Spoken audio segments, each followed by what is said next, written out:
It really isn't that scary. I promise.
Today for Convocation to celebrate the beginning of a new school year. The chapel provides a wonderful place for us to gather as a community, and it is here where you will commune with a wide variety of speakers over the course of the year. This morning is no exception, as you will hear from one of your peers, one of your teachers, and your head of school. Additionally, you have the chance to recognize and congratulate the accomplishments of your classmates. Each year, the faculty work to theme the curriculum. Last year, we took time to be more patient and mindful in our actions, and though few, if any of us, mastered the art of mindfulness, or were utterly patient in all of our daily interactions, the scope and variety of our investigations were far-reaching. Ultimately, the theme made us all more self-reflective and self-aware, which is essential as we tackle this year's theme, Who is My Neighbor? At Westover, we talk about being one big family, and that is in large part due to the size of our community. Our school is small enough that by the end of the school year, each of us will know just about everyone else in this room. I just read an article this past week about quality time and the good that comes out of spending time together with one another. In this case, it was talking about family, but I think that it applies to Westover as well. Though much of your time spent here is formal in the sense that you're in classes and in activities, it is the informal interactions that you have in classrooms, dorm rooms, on the playing fields, and in conference that are essential to the Westover experience. The article emphasizes the importance of being present with your family, or in this case, our community. To keep in mind, however, that though we are embraced in these yellow walls most of the time, our connections throughout this country and the world are only a click or a call away. Through all the connections that we make in a given day, I would encourage you all to be present, to listen, and to take a leading role in getting to know your community and the people within it better. At this time of new beginnings, I invite you all, as we come together in chapel today and throughout the year, to use this time for reflection and contemplation, and to be aware and engage in conversation, whether you're listening in chapel to a chapel talk, talking to someone in the hallway, or Skyping with someone on the other side of the world. I welcome you all and hope you all have a wonderful year.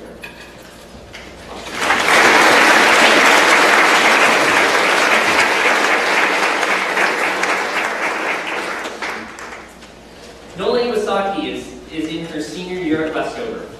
As an active member of the Westover community, she is part of the WISE program, was the first head of Dorcas last year, and is currently the head of the Amnesty International Club, and the art and poetry editor for The Lantern.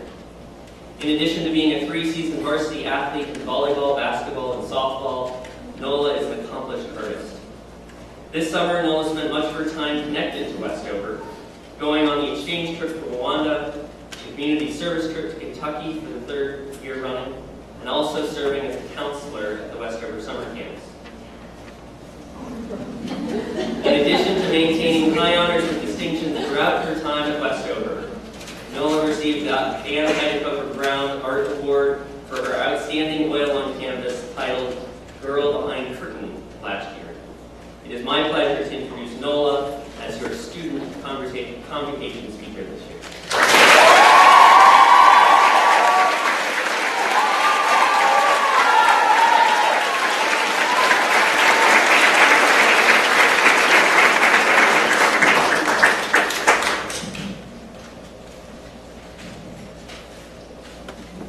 Good morning. Here we are again, back in chapel. For many of us, this is just the start of another year at Westover. And for others, this is your first year here, and possibly your first year of high school. Many of you are probably a little sad summer is over, possibly a bit apprehensive of the busy schedules and homework you're beginning to have again. And for you seniors, at least a little anxious about your college applications. I know I'm feeling all of those things. While my summer went by very fast, between trips, family reunions, and college visits, I would like to speak about one particular experience. In June, I went to Rwanda for 2 weeks with 8 other Westover girls. We had an absolutely incredible time. Simply being in the country, meeting the people there, seeing the things I saw, showed me something I don't think I had ever been able to see clearly before. Rwanda showed me just how much I had already been given in life. On our journey from one destination to another, we saw a variety of things you don't normally see around here. We saw a young woman with babies on their backs working in the field. We stopped to play soccer with a group of children who shared a single dirty ball made of many plastic bags tied together. In our air-conditioned van, we drove past kids lugging jugs of water up massive hills. Every time we passed someone, we would wave at him, and he would light up, break into the biggest smile, and wave back at us until we had vanished from sight. This same thing happened with almost every person we passed. Young, old, men, women. And each time, I would wonder how these people would have such difficulties in their lives, have been born with so little, and yet be so strong and so happy to see me, someone who had already had so much given to her. I would ask myself, why haven't these people been given more? And moreover, what have I done to deserve all that has been given to me? What have I done to deserve this life? And the answer to the question, what have I done to deserve this life, is really, I think, very little. And if I were to try to give legitimate reasons why I, rather than someone else, have been born into my privileged life, I would probably drive myself insane. There simply isn't a way I could have picked which life I was born into. But maybe figuring out whether or not I belong in this particular life, in this particular place, is not my task. How could I ever do so? What I can do is work to be a person who might be more worthy of this life, who does value all the opportunities I have been given, who does value all of the luxuries I was simply born into. The constant reminder that I should work to be the person who better fits the gift of my life makes me grateful for all I have been given. I am grateful that I have a supportive family, that I was born in a place like the United States, that I get to attend Westover. And I urge you all as well to be grateful for the things you have been given in your lives. So often we fail to see how much the world has simply been placed into our hands. As we get caught up in our everyday lives, what we might recognize as opportunities, we instead view as not much more than bothersome obligations. Schooling can be like a chore to us, something we might do just because we are required to do it. For many of us, when we reach our senior year, we begin looking at colleges because that's the next step in our pre-established path of education. After high school comes college. As we learned this summer when we visited the Aquila Institute in East Africa, a college education is not even possible for most people in many countries. In this part of Africa, only 1% of the population enters university, and less than 1/3 of those students are female. In other words, only 1/3 of 1% of the population there are women who attend college. Yet, as I said, the people in Rwanda were unusually gracious, unusually grateful. So I urge you all to be grateful. Grateful for everything you have here. Although we all come from different experiences, homes, and backgrounds, we do have at least one thing in common. We are fortunate to be here in this school, to be getting such a good education, to be here together with these students and these teachers. When you are exhausted from having all your classes in one day, or tired from having sports games 3 times a week, or wearied from having another chem lab due, when you are struggling through a tough ABCS lab, or trying to think of something to write for your lantern poem, or realizing English at Westover is not quite like English at any other school. Those are the important moments. It's hard to be thankful for having so much to do, but it is my hope that you will all try, as I will do myself, to think of these things not as tiresome duties, but instead as gifts. Not everyone gets the opportunities we all have here, and we all have work to do to show ourselves worthy of them. It is also my hope that you will not only appreciate these opportunities for what they are, but also will use them to their full advantage, because that is the way you can show your gratitude. We have wonderful teachers here, teachers who are knowledgeable and want every student to be the best they can be. So talk with them, ask them questions, conference with them. We have the WISE program, IIG, art, music, photography, clubs, league, so many different sports, dance, drama. If something new interests you, try it. Challenge yourself in your classes. Push yourself. We are all so fortunate to have so many things available to us. So many gifts. Finally, without Westover and the people here, I probably never would have even been able to go to Rwanda. I might never have had that initial moment of clarity that allowed me to see how much gratitude I owe Westover, my family, and the world for giving me this life. I might never have experienced the things that make me want to always work to be a better person, more worthy of my life. And I hope you all will strive for this goal as well. And even when it is most difficult to be grateful, think of how much our lives really are a gift. Thank you.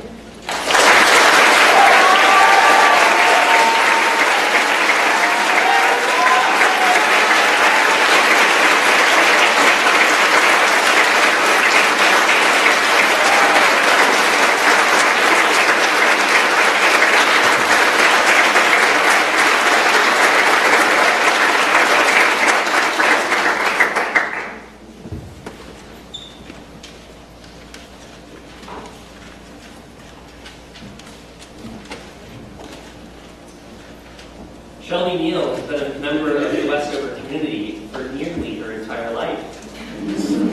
Growing up on campus and then graduating in 2000, Shelby left Westover for Central Connecticut State University, where she earned a BA in psychology and a minor in sociology, and then went on to complete an MA in school psychology at Fairfield University. She returned to Westover in 2006 as a dorm parent, varsity soccer coach, and director of the summer program. Currently, she is the director of student services, is the junior class dean, and teaches psychology elective in the science department. Most notably, however, Shelby is drill sergeant extraordinaire every spring during marching practice. Shelby spends her time with her family when she's not at Westover, and it is my pleasure to introduce Shelby Neal as this year's faculty convocation.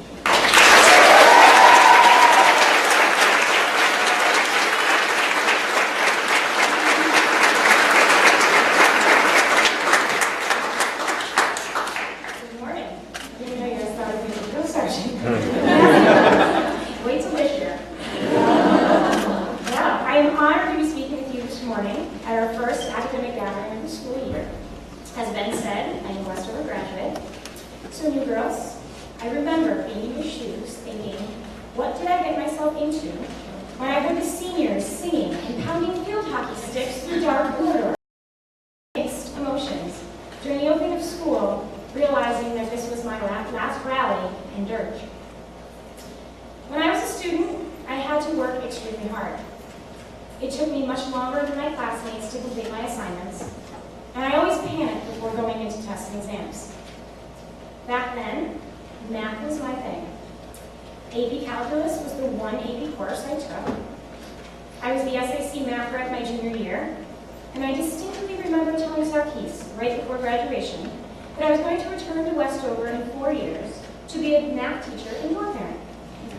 So when I came back 6 years later with a master's degree in psychology, Sarkis looked at me during my interview classes and said, "What happened?"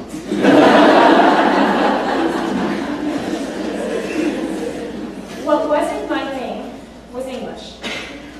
I truly thought that I had to be the worst English student in the history of Westover. I was, and still am, a slow reader. Mr. Hummerford gave me the novel War and Peace to begin over the summer before my senior year, just so I could keep up with fall course. I read 500 pages that summer. My writing also needed many edits through many conferences. And sadly, I would approach my Westover English assignments with the thought of, I hope I at least get a C. It was in January of my senior year when this changed. My Aunt Kathy,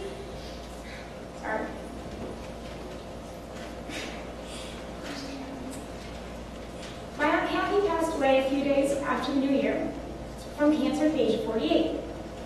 I made a 6-hour drive to Rochester, New York for her services with my grandfather, my father, and my older brother, Stephen. We spent several days in upstate New York and then drove the 6 hours back home. I remember waking up on the Sunday morning after return, not wanting to get out of bed.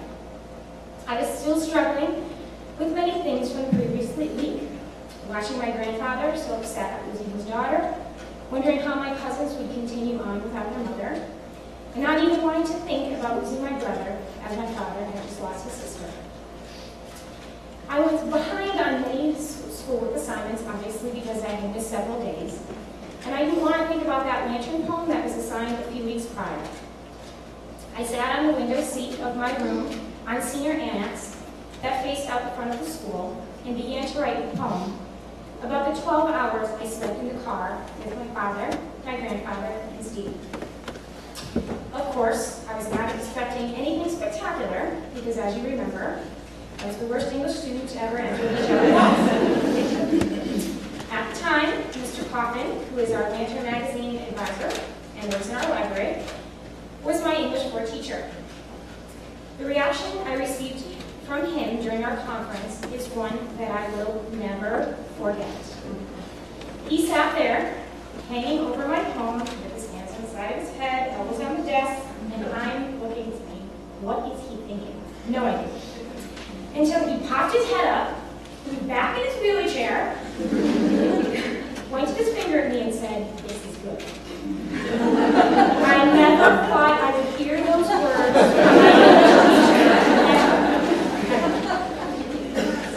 Mr. Coffin helped me with edits. He submitted my poems to several contests, for one which I won first prize, and published it in the Lantern Magazine. I was even given the Poetry Award at the Orchard Ceremony. Me, the worst English student of all time. So what I took away from this experience is that we all have strengths, we all have challenges, but it's how we face them that determines what we will gain from every experience. I always associated the word can't to my English work until this Lantern poem. I think about all the anxiety and stress I could have saved myself if I had had the confidence in my ability as a student. I chose my area of study in college because I want to help those students who feel as I do. I want to help students discover their learning style and help give them the confidence that I did not have. The best part of my job is when a student runs into my office with a test or paper in hand and a huge smile on her face, or when a teacher sends me news of an amazing grade that one of my advisors has just earned. So my advice to you as we begin another school year is to believe in yourself. Celebrate your successes and face your challenges with strength and pride, knowing that you can do it. I'm going to conclude with a quote from Winston Churchill. Success is not final. Failure is not fatal. It is the courage to continue that counts. When I did get out of bed that Sunday morning, I was able to turn what I thought was a major weakness into one of my greatest academic successes. Thank you.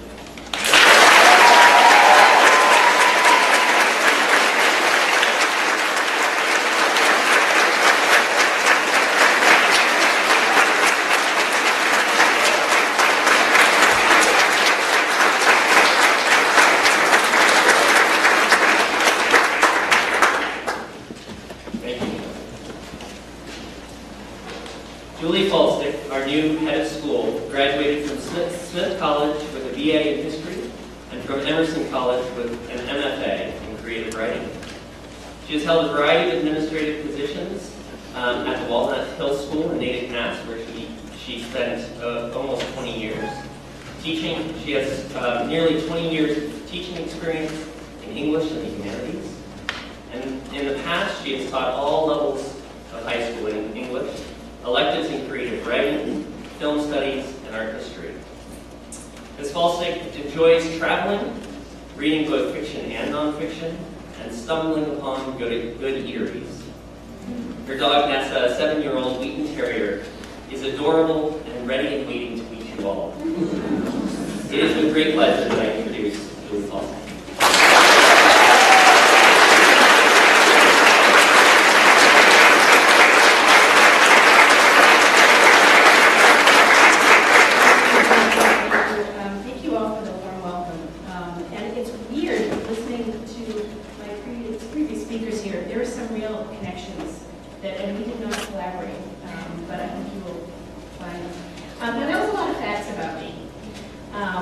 But as we're getting to know each other, I wanted to share something about myself I've been thinking a lot about in the past few weeks as we all get started building this community for the academic year 15-16.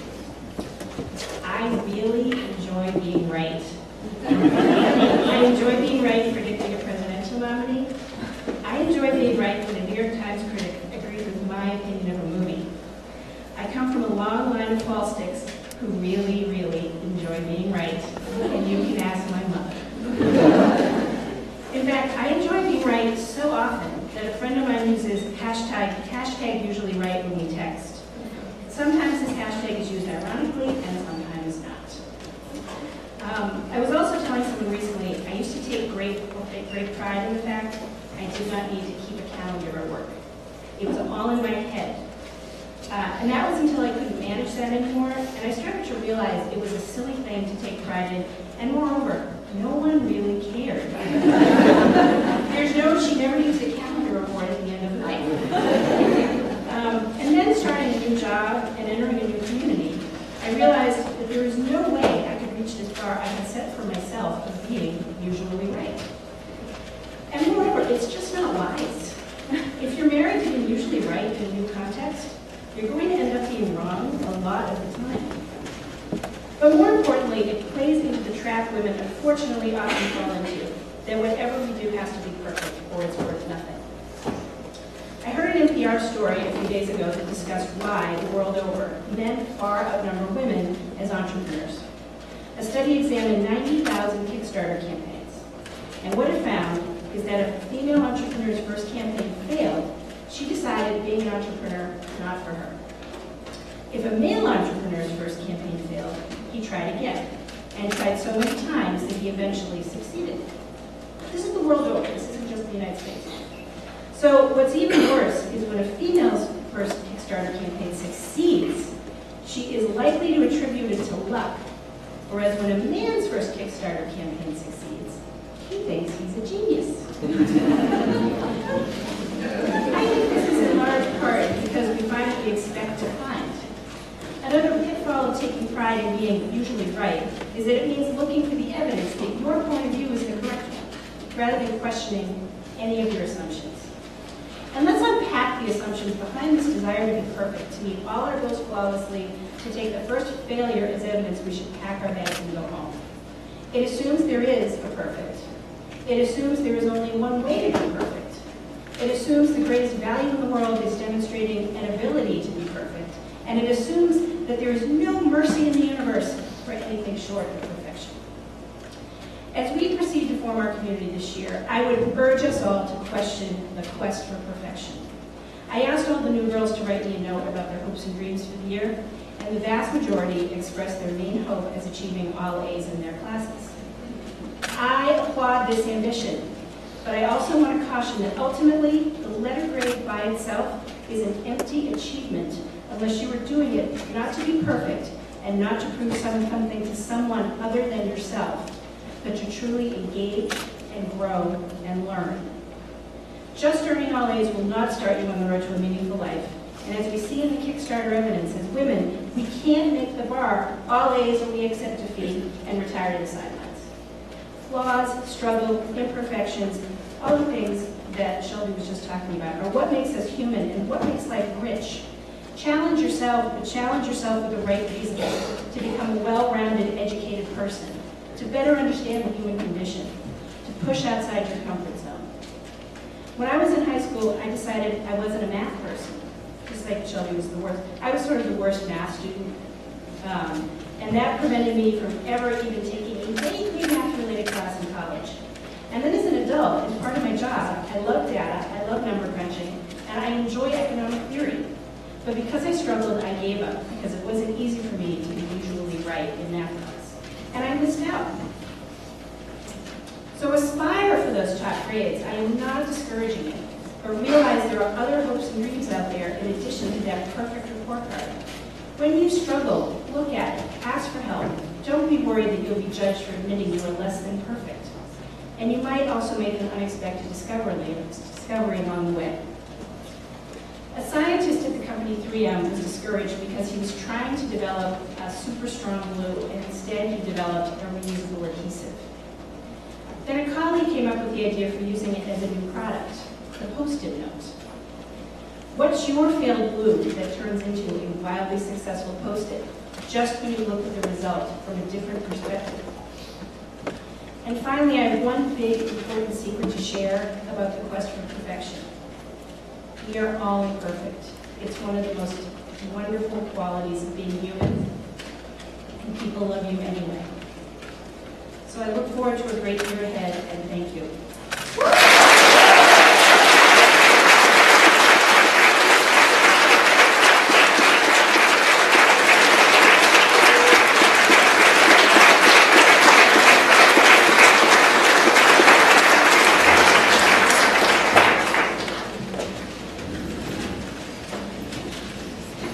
Please stand.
who have maintained high honors with distinction the entire previous year.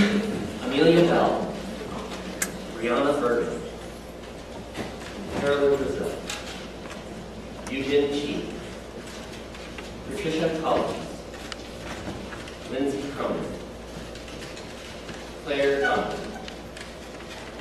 Jen Dunbar, Ava Flameoni,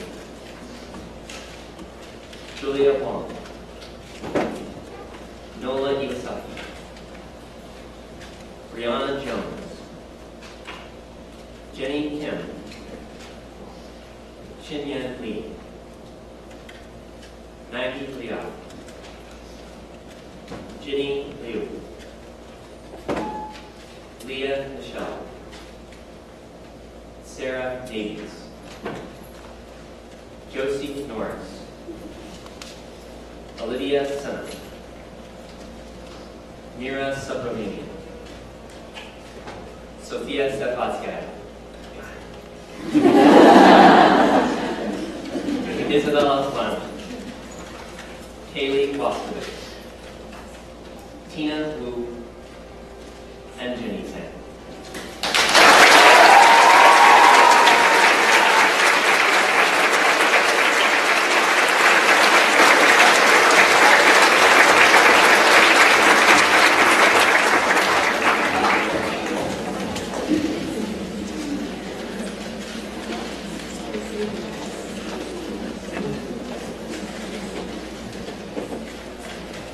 All right, so now it's time for the academic awards.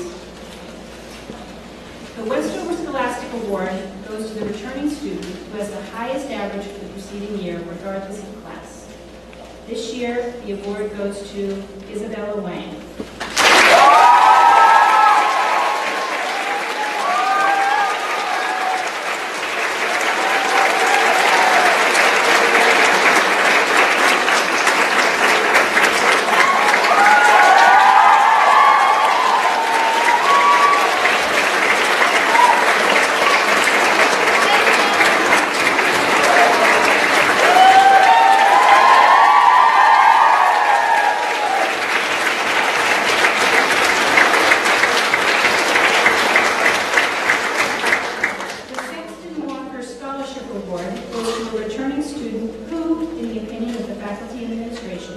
Has made excellent use of her abilities and the opportunities available to her, and who possesses the character, the spirit, and the will to persevere in reaching towards her goals. The award this year goes to Fiona Boyle.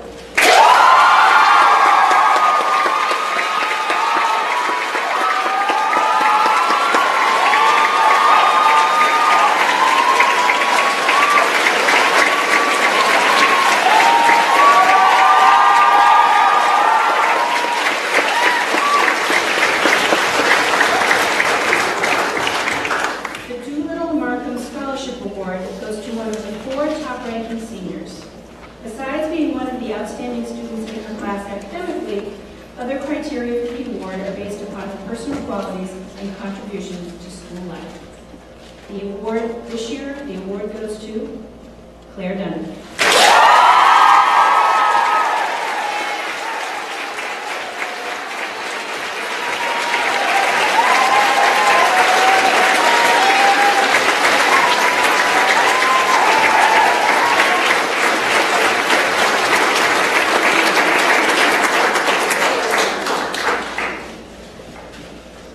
The Elizabeth M. and Joseph L. Mulder Scholarship Award goes to a student who has attended Westover for at least 2 years.